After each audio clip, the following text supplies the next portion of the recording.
we have seen that cleaning and disinfection is a very important component of any biosecurity program. We have seen that cleaning is at least as important as disinfection in breaking the chain of infectious disease. So we've also seen that the proper application equipment is critical for a successful outcome of the cleaning and disinfection program.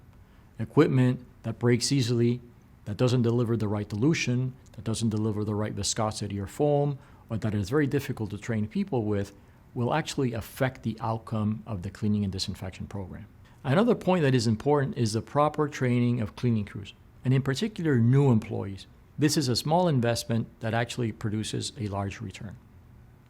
The other thing that we saw is that there's several criteria for the proper selection of a disinfectant. Broad spectrum activity, rapid contact time, occupational safety, environmental safety, and potential for resistance development.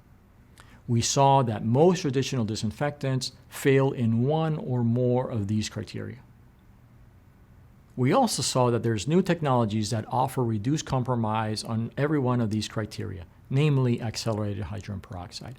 And finally, you can see that our approach is heavily based on training, education, and development of application expertise. It's a partnership between you and us.